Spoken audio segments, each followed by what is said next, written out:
Today we've been tasked for finding a parametric equation for a line which goes through the point 226 and is perpendicular to the plane x minus y plus 3z equals 7. So immediately off the bat,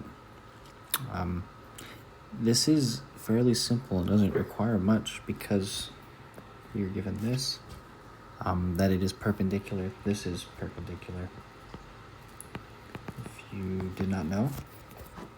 So since we're finding perpendicular, immediately you should jump to finding the normal vector of this plane, because the normal vector is the orthogonal or usually perpendicular vector to the plane or form. So we'll call this plane P. So P, the perpendicular to this plane, is going to be 1, -1, and 3, which are the coefficients attached to each variable.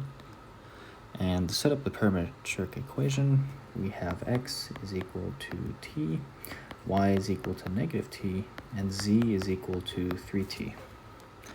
And since it already gives us the points, we just have to plug these into here.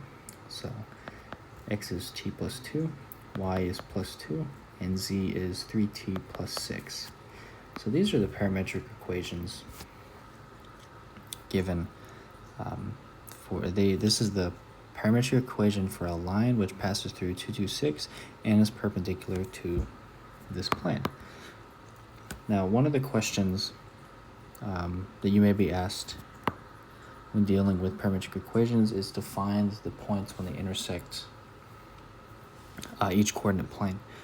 So if we wanted to find where it intersects the xy plane, we just have to set z equal to 0.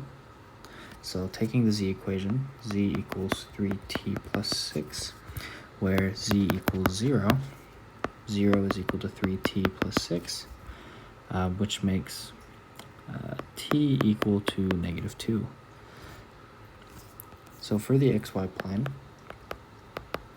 we already have that it's equal to 0 for z. We just have to plug this t into the x and y. So x is going to be equal to 0. And then y is going to be equal to 4.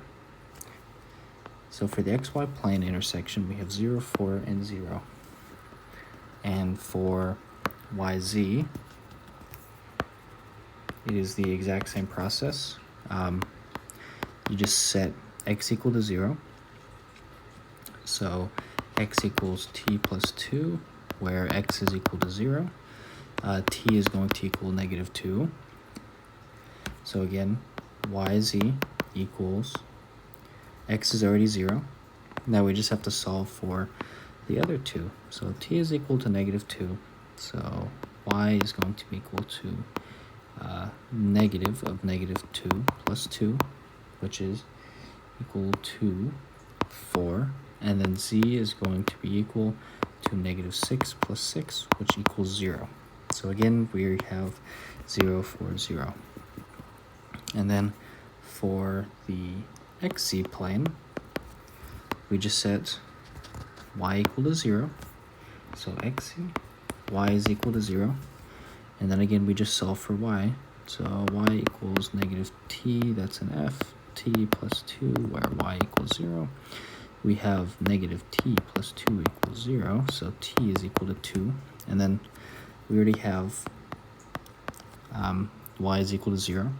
And then we just have to plug in. So x will be 4 and z will be 12.